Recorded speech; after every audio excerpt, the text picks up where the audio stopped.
तो हेलो दोस्तों, welcome to a new video. तो इस वीडियो में हम लोग रोस्ट नहीं करने वाले बल्कि रिएक्ट करने वाले, वो भी इस वीडियो पर। और अगर आप लोगों को इस वीडियो का ओरिजिनल लिंक चाहिए तो डिस्क्रिप्शन में है, चाहो तो चेकआउट कर सकते हो। बिग बॉस मतलब बेरोजगारों का त्योहार दोबारा लौट आया है और इस बार सबसे खतरनाक बात यह है कि इन डिजिटल भिखारियों को हमसे पैसे चाहिए। जी हाँ, बिग बॉस देखने के लिए आपको सब्सक्रिप्शन लेना पड़ेगा। मतलब तुम सोचो, अंबानी जी को मुझसे पैसा चाहिए। मैंने तो नहीं बोला था अंबानी जी की अपने बेटे की प्री वेडिंग 25 जगह जाके करो। अब मेरा कद्दू दे रहा 29 रुपए। तो ये पता नेट बैंकिंग या यूपीआई तुम्हें शर्म है? कुछ शर्म आया है? स्वागतम मित्राणियों। अर्थ किया है बारिश होने वाली है, काले बादल छा गए। बारिश होने वाली है, काले बादल छा गए हैं।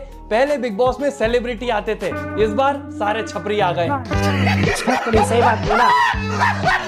बिग बॉस OTT 3 में दोस्तों बहुत सारी चीजें गड़बड़ है और जो सबसे बड़ी गड़बड़ है वो ये है कि इस बार सैलमोन भोई नहीं है। उनकी जगह पे अनिल कपूर है। अब तुम सोचो, सैलमोन भोई जब डांटते थे तो सब डर जाते थे। मेरे को तो डर है मजनू भाई जब डांटेंगे तो सब हंसने न लगे। ये वाला भी बहुत तगड़ा है। हमारे सैलमोन भोई बिग बॉस के अकेले एक ऐसी चीज थे जो कि उसका स्टैंडर्ड बनाए हुए थे, पर जब उनको पता चला होगा कि वड़ा पाव वाली आ रही है तो उनने भी मना कर दिया कि जब बिग बॉस वालों को खुद ही अपनी इज्जत प्यारी नहीं है तो मैं क्यों सोचूं। मैं जो हूँ वो हूँ।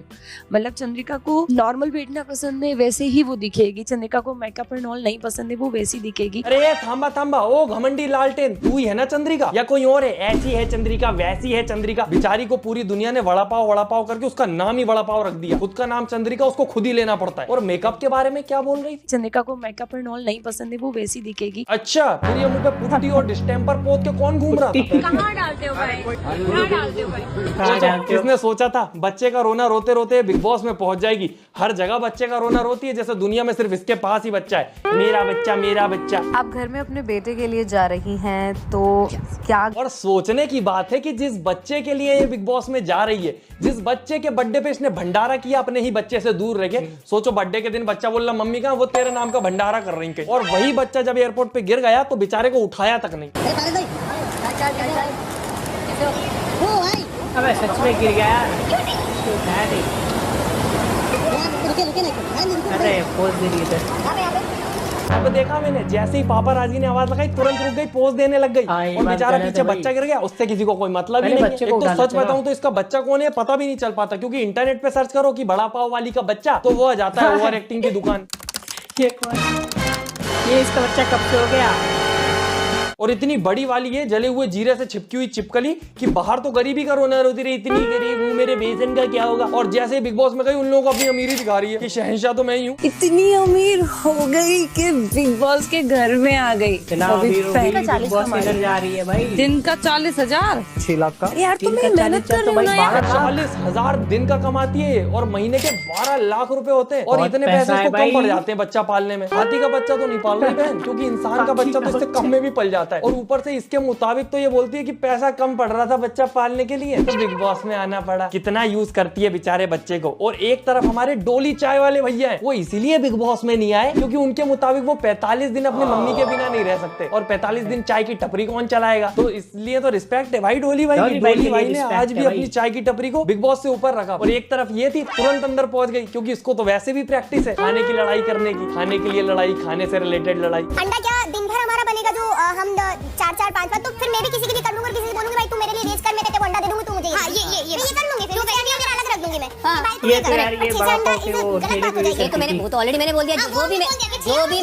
जो भी मेरे हिस्से का आता है उसकी बात हो रही है। पर आप 4 अंडा, जैसे आप एक बार मुझे ये सारा क्लियर करके बता दो कि सिर्फ सुबह अंडा खाना है कुछ, या दोपहर में भी, लंच में भी, डिनर में, हर वक्त करना चाहिए यार। एक क्लियर कर लो एक बार। एक तरफ ना जाने कितने वीगन लोग बेचारे दुनिया को सिखाने में लगे नॉन वेज मत खाओ, सुधर जाओ। दीवारों पे तक लिख के रखा बेचारों ने दुनिया भर की कि सुधर जाओ, नॉन वेज मत खाओ, वो भी एक जीव है। और एक तरफ बिग बॉस है, अंडे की लड़ाइयां चलती हैं यहाँ पे। हर साल 2-4 लोग आते हैं जो सिर्फ अंडे की लड़ाई करते हैं, खाने की लड़ाई करते हैं। मैं ऑमलेट खाऊंगा। पर बात ऐसी नहीं है कि 45 दिन अगर कम खाएंगे तो मर जाएंगे, जिंदा नहीं रह पाएंगे। पर खाना जरूरी है, क्योंकि खाने से एनर्जी मिलती है, एनर्जी से लड़ पाएंगे, और लड़ेंगे नहीं तो जीतेंगे कैसे। बाकी पूजा भट्ट की कैटेगरी से आए हैं एक और डूबे हुए एक्टर रणवीर शोरे, जिनको कहीं ना देखा हो आपने तो चांदनी चौक टू चाइना में तो देखा ही होगा, जो हीरो को उल्लू बना देता है। पर क्या इन्हें बिग बॉस के अंदर इज्जत मिलेगी? ना, नक्को बिल्कुल नहीं। भैया आप क्या करते हो? मैं एक्टर हूँ। क्या किया है अभी तक? क्या किया है अभी तक? गजब बेइज्जती है। एक्टर क्या और जिसने करेगा? बेचारे हीरो का मजाक उड़ाया उनका नाम है शिवानी। और सोचने की बात यह है कि शिवानी को कंपेयर किया जा रहा है मनीषा के साथ। अब मनीषा और शिवानी में बहुत सारे डिफरेंसेस होंगे, पर जो सबसे बड़ा डिफरेंस है वो ये है कि मनीषा अपना दिमाग चलाती है और शिवानी के अंदर दिमाग है या नहीं, यही अपने आप में बहुत बड़ा सवाल है। और दूसरी चीज, शिवानी को इंग्लिश बोलने वालों से नफरत है। जो भी इंसान इंग्लिश बोलता है शिवानी उसका मजाक उड़ा देती है। भाई मनीषा को अगर इंग्लिश नहीं आती तो वो खुद का ही मजाक उड़ा के आपको एंटरटेन कर लेती है। क्या बात है। पर शिवानी जहाँ पे फंस जाती है वहां वो यूज करती है सबसे बढ़िया कार्ड, गरीबी कार्ड। गरीबी दिमाग में का प्रेशर दे कि तुम ये हो वो हो। हमारी लाइफ क्या है, हम एक गरीब परिवार से आए हैं, गरीब परिवार से हैं, हमें कोई गंवार भी बोलेगा, हाँ मैं हूँ गंवार। मैं पूरा बिग बॉस देख रहा हूँ, ना किसी ने इसको गांव की बोला, ना गरीब बोला, ना गवार बोला, ना नक्को बिल्कुल नहीं। और अगर किसी ने बोला तो वो ये खुद है। बिग बॉस के अंदर जाने से पहले ही सिंपैथी विम्पैथी चालू हो गई। भाई साहब मैं तो गांव की हूँ, गवार हूँ, थोड़ी सी ऐसी हूँ, तो मुझे सपोर्ट करो प्लीज। और अंदर जाने के बाद भी बात बात पे मैं तो गाँव की हूँ, हमारे गाँव में ऐसे ही होता है, हम तो गाँव के हैं। हाँ भाई मान गए तू गाँव की, अब क्या सबको गोबर में लोट पड़वा के मानेगी कि तू गाँव की है? पर ठीक है, बड़ी बात है दोस्तों अपने आप में गाँव से निकल के इतना कुछ अचीव कर लेना, पर वो अचीवमेंट सारी बाहर होंगी। बिग बॉस में जाना कोई अचीवमेंट नहीं है। और एक तो इतनी रोई है भाई ये घर से निकलने के बाद, 45 दिन के लिए तो बाहर जा रही है, इतना तो बाहर घूमने चल जाते हो तुम लोग।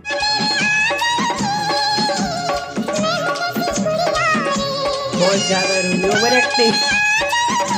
एक्टिंग नहीं बोल सकते। अरे प्यारे भोले भाले लोगों, वो बॉर्डर पे जंग लड़ने नहीं जा रही है, वो बेरोजगारों के घर में जा रही है लड़ाई करने, जहाँ पर बहुत ज्यादा बदतमीजी होती है और बहुत बदतमीज लोग आते हैं एक से बढ़ के। यहाँ जाने के लिए रोना तो वैसे चाहिए, हाँ इस बात के लिए रो लो कि ये कहाँ जा रही है। बाकी दोस्तों शिवानी को हम अभी से जज नहीं कर सकते, क्या पता ये सब उसकी ओवर एक्टिंग ना हो, उसकी पर्सनालिटी इतनी ज्यादा वाइब्रेंट हो। बिग बॉस में धीरे धीरे पता चल जाएगा। पर बिग बॉस वालों को भी ये पता था शिवानी के पास पूरी गाँव की ऑडियंस है, क्योंकि उसके व्लॉग में भी वो पूरा गाँव का ही सीन दिखाती है। तो गाँव की ऑडियंस कैसे हथियाया जाए, शिवानी को बुला लेते हैं। क्योंकि अब जब से शिवानी बिग बॉस में आई है गांव में वैसा माहौल हो गया जैसे पहले रामायण के टाइम होता था। पूरे गांव वाले बैठ के टीवी पे साथ में रामायण देखते थे, अब साथ में शिवानी को देख रहे हैं बिग बॉस में। बताओ मेरी रियल है सच बताओ यार, पूरा गाँव उड़ गया है। जितनी फैन फॉलोइंग दिख रही है ऐसे तो पूरे गांव वाले ही वोट देके शिवानी को जिता देंगे। पर दोस्तों हर चीज की दो साइड होती है, कुछ गांव वाले शिवानी के अगेंस्ट में भी हैं। उत्तर प्रदेश के औरेला जिले के छोटे से गांव डिबियापुर की रील बनाने वाली लड़की Shivani Kumari big boss OTT 3 में पहुंच गई है। ये दूसरी लड़कियों को भी रील बनाने और अश्लील नृत्य करने के लिए प्रेरित करेगा। यार जहाँ तक मुझे पता है अश्लील नृत्य तो नहीं करती बेचारी, और कपड़े भी ठीक ठाक ही पहनती है। और जहाँ तक मैंने देखा ये फेमस हुई है हेलो फ्रेंडा बोल के, एक नया वर्ड था फ्रेंडा, वो इतना चला टिकटॉक पे कि वायरल हो गई। हाय फ्रेंडा। और इसको मेरे मम्मी पापा तो तब से देख रहे हैं जब ये टिकटॉक पे थी, उनने मुझे दिखाया था देख हेलो फ्रेंडा बोल रही है। मैंने भी बोला था नाइस। और इसीलिए अब इसके बारे में हम ज्यादा बात नहीं करेंगे। अब हम बात करेंगे अरमान मलिक, जो कि विद फैमिली आ गए बिग बॉस में। हर सक्सेसफुल मर्द के पीछे एक औरत का हाथ होता है, आपके पीछे तो 2 औरतों और 4 हाथ हैं। कहाँ क्या तपस्या की थी भाई आप लोगों ने, आपने क्या तपस्या की थी? सर कुछ नहीं किया। ये भाई ग्लोरीफाई क्यों कर रहे हो इस चीज को? कोई अच्छा काम नहीं किया 2 शादी करके जो उसके लिए तपस्या करनी पड़े। कि कौन सी तपस्या करी थी? मैगी के पैकेट में 2 मसाले नहीं निकल गए जो इतनी खुशियां मनाई जा रही हैं। क्या तपस्या की थी भाई आप लोगों ने, आपने क्या तपस्या की थी? ऐसी चीजें होती हैं दोस्तों जब मुझे सलमान भाई की याद आने लग जाती है। अभी वो होते तो सही मजे लेते, क्योंकि मामला फिर पर्सनल हो जाता कि उनके पास एक भी नहीं है, इनके पास 2 है। बताओ गजब बेइज्जती है। और दोस्तों बिग बॉस वालों का मेरे को समझ नहीं आया कि इनको नॉर्मल इनविटेशन कार्ड भेजा था या फिर शादी का इनविटेशन कार्ड भेजा था जो सह परिवार चले आए। और सोचने की बात यह है दोस्तों कि इनके 4 बच्चे हैं जिनको ये घर पे छोड़ के तीनों के तीनों बिग बॉस में आ गए। अगर 2 आते तो एक माँ बच्चे पाल लेती, पर नहीं, तीनों बिग बॉस में आएंगे तभी तो सही टीआरपी मिलेगी। जब अरमान मलिक के सामने ऑप्शन आएगा कि दोनों बीवियों में से कोई एक चूज करो और वो जाके किसी तीसरी को चूज कर लेगा। पर दोस्तों हंसने वाली बात तो ये कि अरमान भाई अंदर जाके लोगों को बता रहे हैं कि हाउ टू मैनेज 2 वाइफ्स। एक नहीं संभाल पाए तो मुझे लग रहा है कि आपके अंदर कुछ क्वालिटीज कम होंगी, इसलिए आप एक नहीं संभाल पाए। यही तो समझ में आया अरमान भाई। पहली चीज आप सीख लो कि हर चीज सेम नहीं होती। आप जो कर पाओगे वो मैं नहीं कर पाऊंगा, और कुछ चीजें कुदरत देती है तो कुदरत के सामने हमारी नहीं चलती। पहला तो ये है कि रिश्ता मैं नहीं चला रहा, ये रिश्ता चला रहा है ये दोनों, और हर आदमी चाहता है उसकी 2 वाइफ हो। पहली बात तो ये कौन से पतियों से पूछ लिया जिनको 2 वाइफ चाहिए? और ये क्या होता है भाई कि सबको 2 वाइफ चाहिए होती है? वाइफ है भाई, चप्पल नहीं है कि एक जोड़ी में 2 चप्पल तो लगेंगी ही लगेंगी। बाकी अरमान भाई की एक बात से सहमत हूं मैं कि कुछ क्वालिटीज है उनके अंदर जो सबके अंदर नहीं है। एक लेवल की बेशर्मी चाहिए उल्टे काम करके उसको फ्लेक्स करने के लिए। ये 2 वाइफ है भाई, सबको चाहिए मेरे बाजे पर। बाकी इस बार ये भी पता चल जाएगा कि इन 2 सौतनों में व्लॉग्स के अंदर जितना प्यार दिखता है वो सच में है भी या नहीं। यहाँ पे लड़ाई झगड़ा देख के मजे ही अलग आएगा। और हर बार दोस्तों बिग बॉस में फॉरेनर आता था, एक फॉरेनर कोटे से। इस बार नहीं बुलाया उन्होंने कि वो आता है पहले हफ्ते में चला जाता है, कोई मतलब निकलता नहीं है। इस बार उसकी जगह इन्हें नेजीदा बा को बुलाया है। वो इतना कम बोल रहे हैं कि समझ ही नहीं आ रहा है भी या नहीं। तो मेरे में बर्तन धो रहे थे तो मुझे लगता है आपने नाश्ता किया, अच्छा तो मैंने बोला हाँ मैंने किया। तो तो मैंने बोला मैंने 2 अंडे खाए ना, तो उसको टॉन्टिंग लगी। तो मैंने कहा लिसन, देखो ये लगा कि अगर मैं तुझे ये बोल रही हूँ कि तू सिर्फ 2 अंडे दिन में खा, देन आई एम रॉन्ग। आप मुझे बस कैप्टन बना दो, मैं बताती हूँ रूल क्या होता है इसलिए। भाई साहब मैं भी बिल्कुल नेजी जैसा ही हूँ, एकदम इंट्रोवर्ट, हाँ हूँ बोल के कन्वर्सेशन से बच के निकल जाओ, क्योंकि अपन एक बोलेंगे सामने वाला 4 बोलेगा, इतनी बातें करनी पड़ेगी, इतनी एनर्जी है कि इसमें आलस आती है भाई अपन को। तो I can feel you Naezy भाई। बाकी अभी तक जितने भी बिग बॉस में रैपर गए वो जीत के आए हैं। ये पहला रैपर होगा जो पहले हफ्ते निकलने का दम रखता है। और हमारे प्यारे लवकेश भाई, एल्विश भाई का बेस्ट फ्रेंड, वो जब बिग बॉस में गया, जब मुझे पता लगा इसका नाम कटारिया नहीं है, कटारिया तो सरनेम है, इसका नाम लवकेश है, और जब ये सब लोगों से मिलकर अपने इंट्रो दे रहा था तो ऐसा लग रहा था प्यार का पंछी है, प्यार बांट रहा है, लव लव लव लव